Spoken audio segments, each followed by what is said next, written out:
Hola, buenos días o buenas noches, según corresponda. Yo soy Horacio Pérez y os doy la bienvenida al podcast Investigando la Investigación, el podcast donde hablaremos sobre temáticas muy relevantes dentro del mundo de la investigación, como en qué temas actuales y de impacto se está investigando en todo el mundo, cómo llevan a cabo su investigación los investigadores y cómo es su vida y día a día, qué les motiva a investigar y qué problemas encuentran y resuelven para poder seguir adelante. Y además nos centraremos no solo en la investigación académica, sino también en la transferencia tecnológica y en cómo se realiza la investigación en las empresas.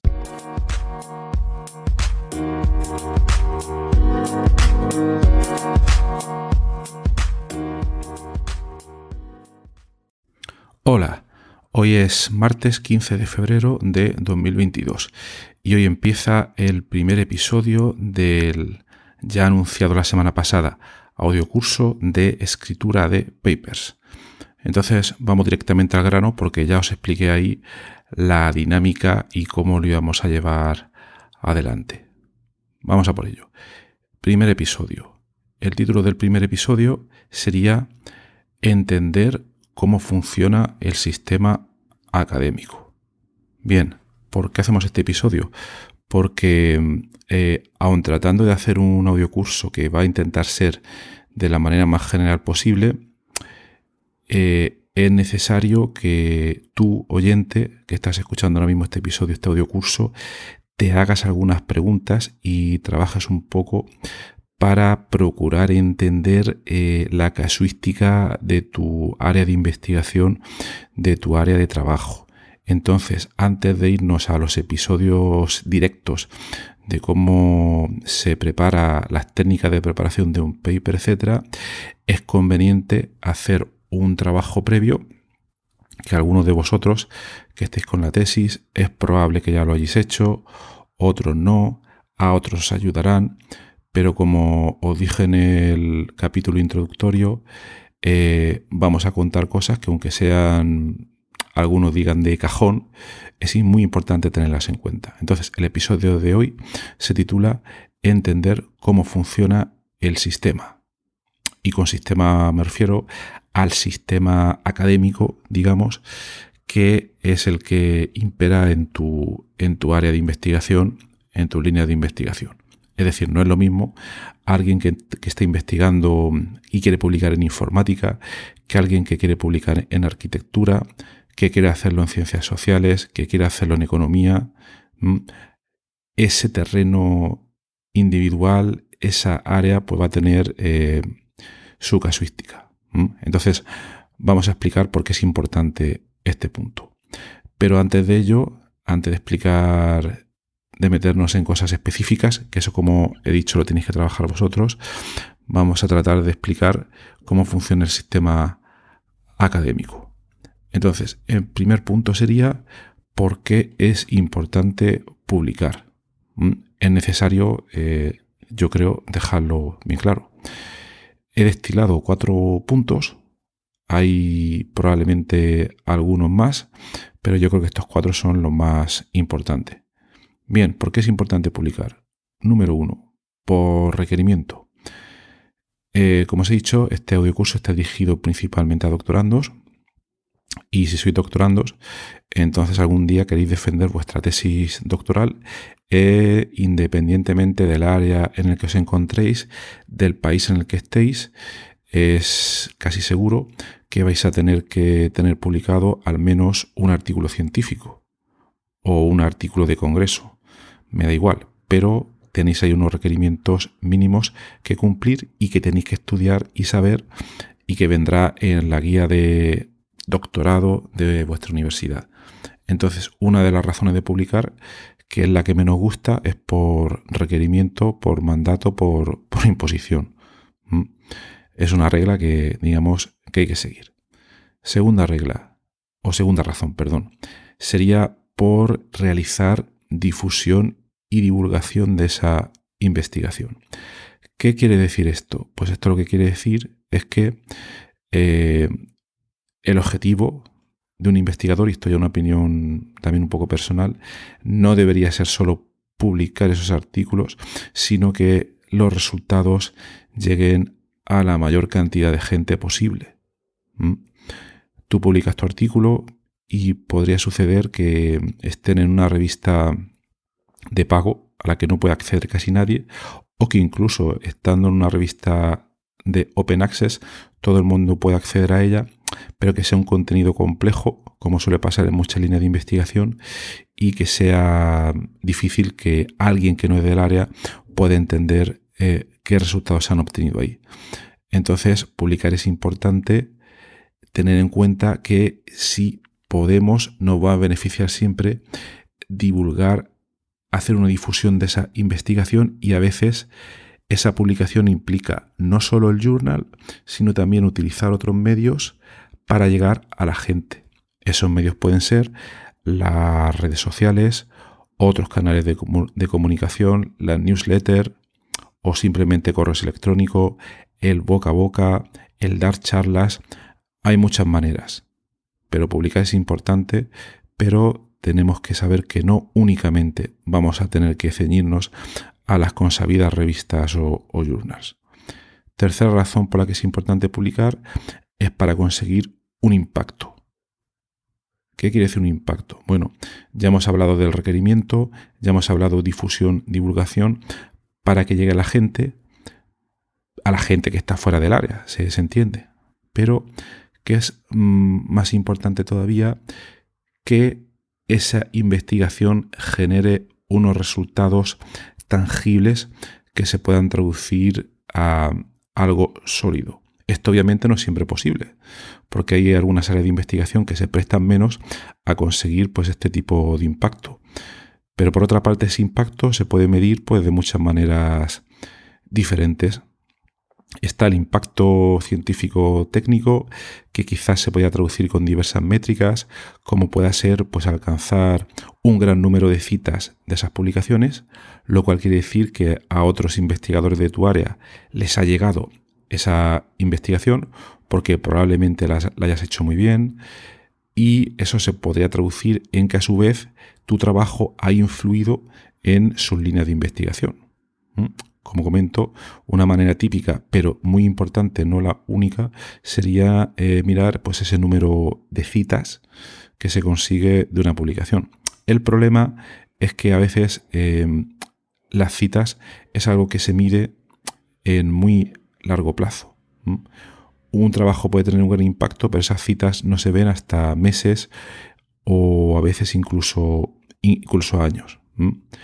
Entonces, ese sería un impacto, digamos, académico. Influimos directamente en el trabajo de otros investigadores, pero también podríamos influir directamente en la sociedad.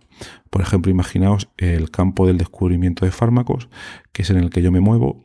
Pues si descubrimos un fármaco que pueda curar un tipo de cáncer y ese fármaco pasa a los ensayos clínicos, como uno de los proyectos en los que ahora mismo estamos, pues el impacto sería tremendo, porque podría ayudar a mucha gente que ahora mismo tiene gran cantidad de problemas con el cáncer. Ese sería un impacto en la sociedad. Otro tipo de impacto en la sociedad podría ser alguien, por ejemplo, que diseña un software que realiza una tarea específica y que lo hace bastante bien. Entonces, no solo quizás ese paper podría tener gran cantidad de citas, sino ese software ser usado por gran cantidad de científicos en todo el mundo. Ese sería un gran impacto. Podría comentar muchos más ejemplos, pero me han pedido que el episodio sea lo más corto posible para tener ese contenido condensado, entonces no me quiero extender más aquí. Luego, la cuarta razón por la cual es importante publicar es para aprender uno mismo como doctorando y para ganar experiencia en el arte, en la ciencia de transferir información. Esto es importantísimo. No se debe de ver un paper, el escribir un paper, el desarrollar ese paper como un PDF que luego se cuelga en un sitio, sino como un proceso en el cual aprendemos a volcar esos conocimientos de una manera determinada para que impacte, para que permee en una serie de investigadores, en un público, en una sociedad. Entonces, esa es una habilidad muy importante y que luego nos puede ayudar tanto en siguientes pasos de nuestra carrera investigadora, ya sea a su vez como postdoc o investigador en una carrera académica posterior, o también si nos queremos ir al mundo de la industria o crear una startup o cualquier otro tipo de trabajo. En otras palabras, nunca será trabajo perdido si lo miramos así. Cómo ganar experiencia, cómo ganar conocimientos. Entonces, esas son las 4 razones por las cuales es importante publicar.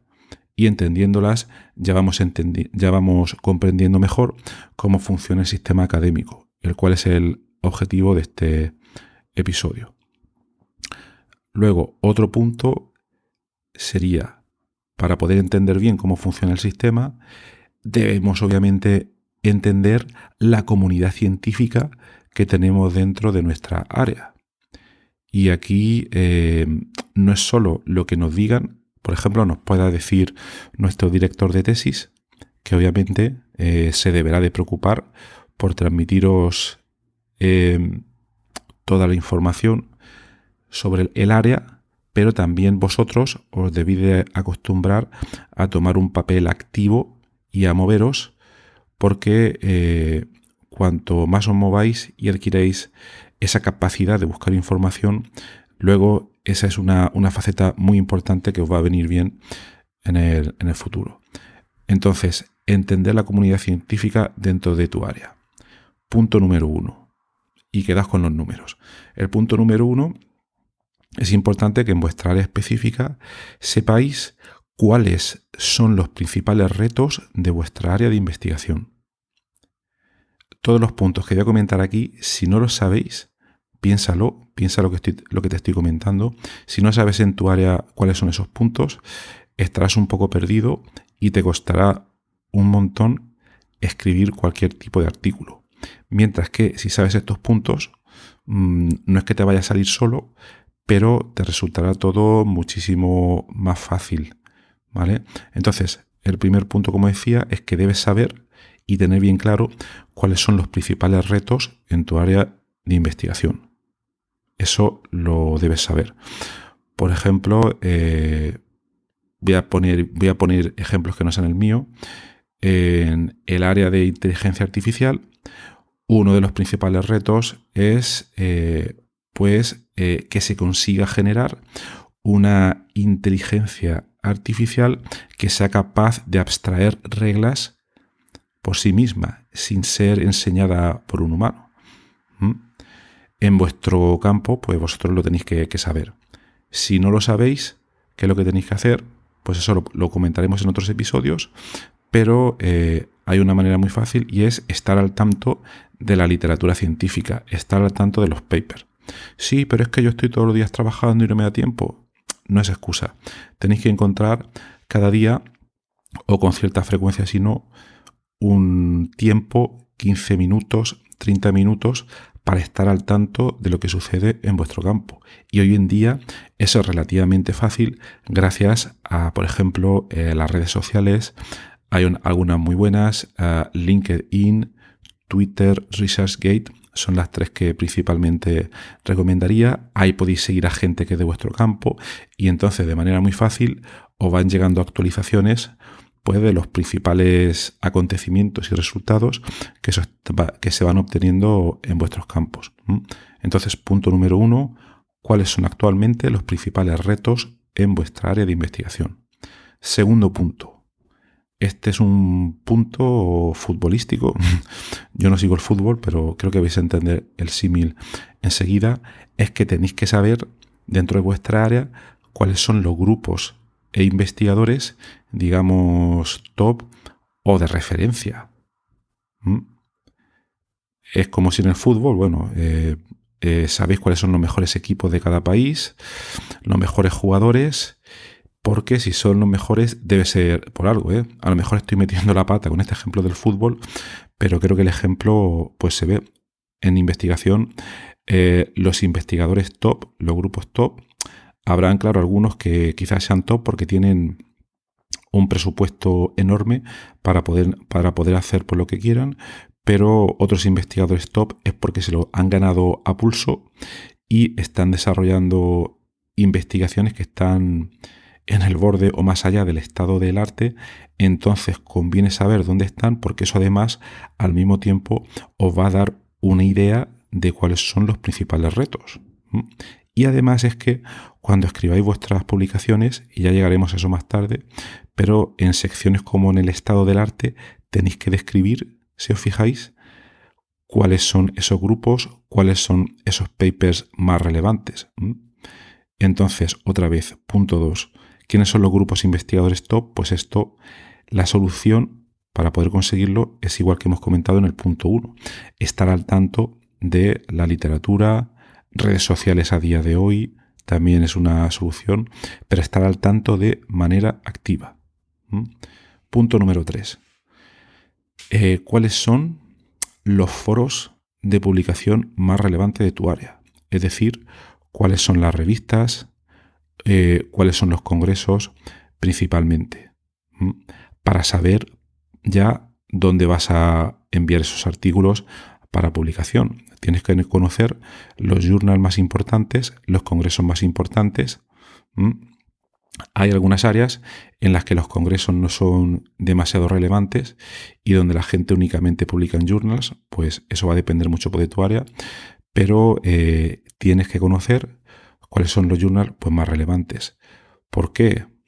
Porque de manera realista nos vamos a plantear objetivos y vamos a investigar o intentar plantear o planear, obviamente primero con nuestro director de tesis o con nuestros directores de tesis, a qué revistas vamos a intentar enviar esas publicaciones. Y ese objetivo siempre tiene que ser realista, optimista. Me explico.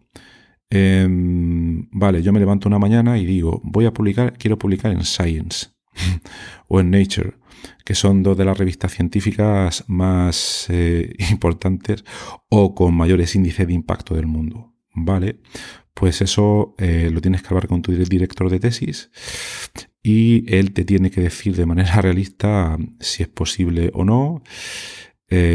Bueno, no es fácil, de eso podemos hablar otro día.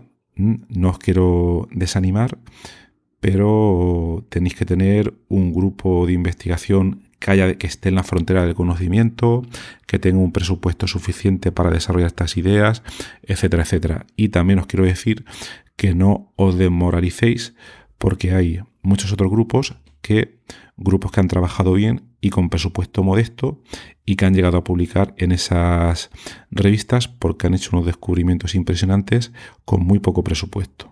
Entonces no solo los laboratorios top, los grupos americanos, etcétera, pueden llegar aquí. Pero bueno, quitando estos ejemplos aparte, debéis de conocer cuáles son las revistas más importantes y accesibles que están en vuestro campo y siempre publicar en revistas del mayor alto impacto posible. En episodios anteriores expliqué lo que era el índice de impacto, pero eso es lo que luego, por desgracia, el sistema académico funciona así. Hay gente que dice que no está bien fijarse en el índice de impacto, pero yo digo que tenéis que ser realistas. Es como quien te diga que no es importante el dinero, pero hay que comer y esto va en la misma línea. Si tú no publicas en revistas del primer cuartil como poco o de un índice de impacto relativamente alto, las posibilidades de seguir en tu carrera investigadora en la academia, que de lo que estamos hablando aquí, pues van a ser relativamente bajas. Entonces tienes que conocer cuáles son las revistas y congresos del área. ¿Cómo se hace eso? Pues la respuesta ya la deberéis saber o la deberéis poder imaginar, es la misma que el punto 1 y punto 2 anteriores.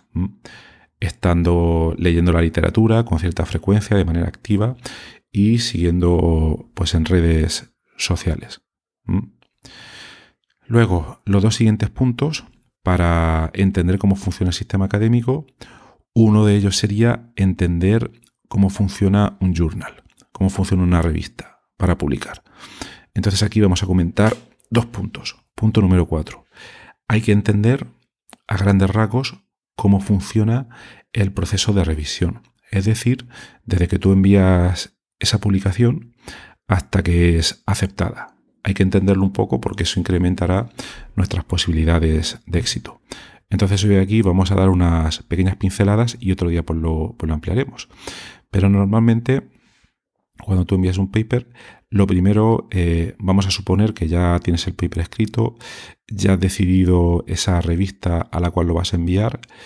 Entonces, lo primero que tienes que conocer es el sistema, normalmente a día de hoy, el sistema electrónico de envío de tu paper a esa revista. Básicamente te tienes que meter en la web y empezar a rellenar cierta información típica del tipo información sobre los autores, algunas palabras clave, etcétera, etcétera. Y te tienes que preparar muy bien. A veces te van a pedir que sugieras algunos revisores. Ahí te tiene que aconsejar tu director de tesis, que debe de tener ciertos contactos o debe tener gente o debe conocer gente a la cual poder sugerir. Y también normalmente tienes que preparar una especie de carta de presentación, lo cual se llama una cover letter, que es una especie de folio, como si dijéramos, un resumen. Normalmente yo aconsejo que no tenga más de una cara de extensión, donde a quien lo va a recibir en el journal, que se llama normalmente el editor jefe, editor in chief, va a recibirlo y donde vas a intentar convencerle de que deje pasar por la primera puerta del castillo, tu maravillosa publicación para que siga ese proceso de revisión. Entonces, aquí no hay muchos trucos, simplemente debemos resumir porque pensamos que nuestro paper es importante en un lenguaje accesible y intentar hacer lo que comúnmente se llama pues vender la moto. Lo comentaremos más adelante, pero hoy queremos describir el ecosistema en general. Entonces, nosotros enviamos el paper a través del sistema electrónico de envío de manuscritos. Vamos a suponer que pasa esa primera puerta, que sería el editor in chief, y luego pues te van a venir el examen, la examinación, la revisión por los referees, los árbitros, los revisores. Y aquí mucho cuidado porque os recomiendo sobre todo que hayáis estudiado previamente en el journal que habéis escogido el tiempo promedio de revisión en ese journal. Me explico.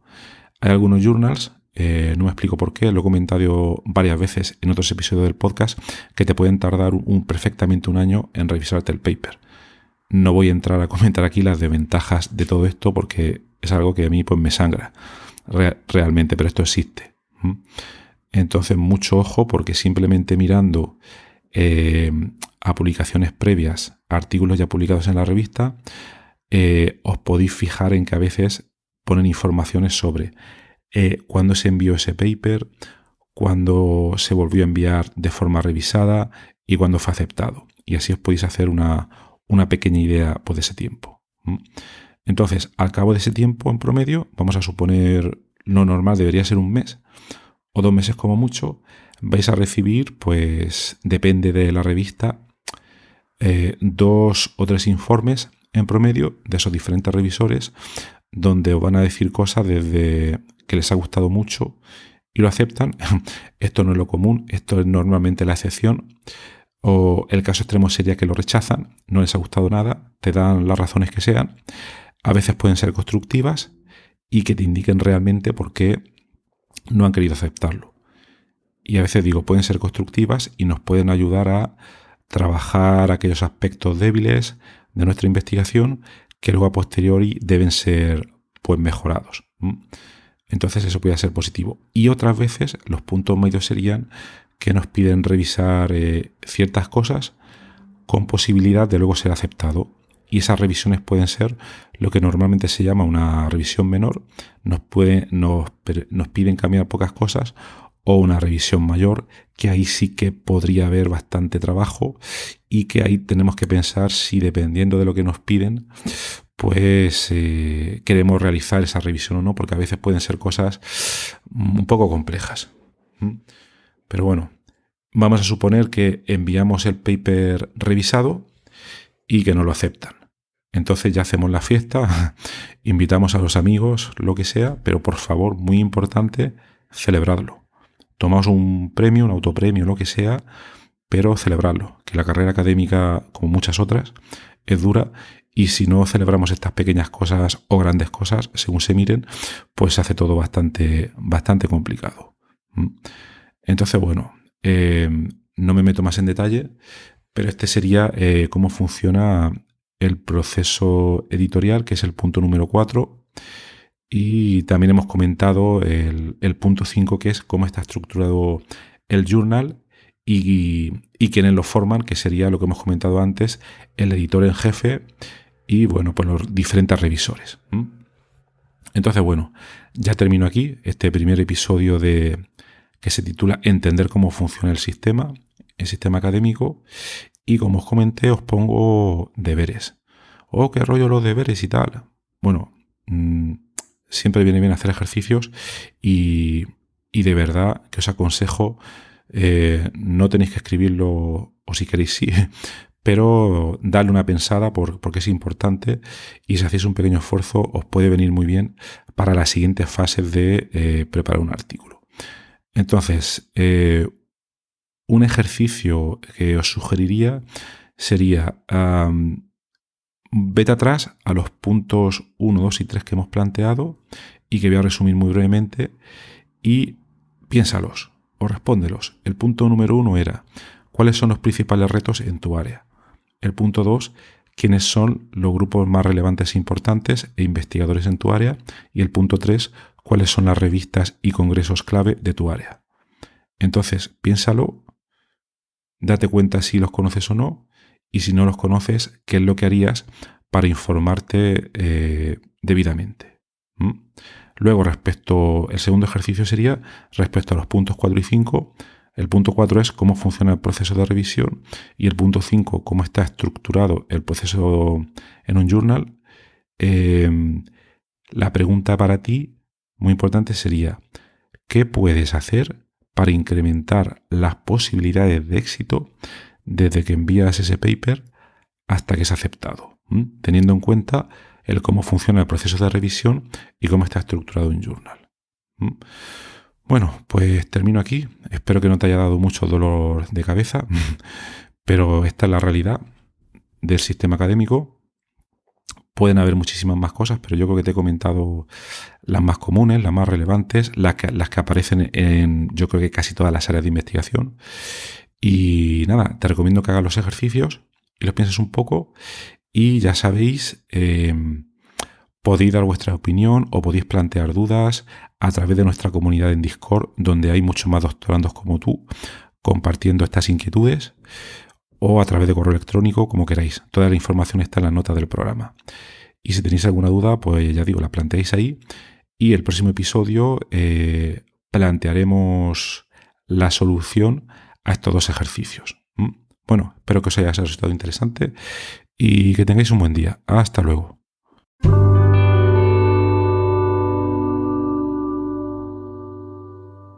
Muchísimas gracias por haber escuchado hoy este episodio del podcast Investigando la Investigación, y también, sobre todo, gracias por haber llegado hasta aquí, porque esto es ya el final del episodio del podcast. Si ya conoces el podcast y me conoces a mí, pues esta parte ya te la puedes saltar, pero si acabas de llegar al podcast y quieres saber un poco más sobre él, te recomiendo que te quedes solo un momento. En primer lugar, te voy a comentar quién soy y a qué me dedico. Mi nombre es Horacio Emilio Pérez Sánchez, a veces lo abrevio como Horacio Pérez, y soy de formación químico computacional.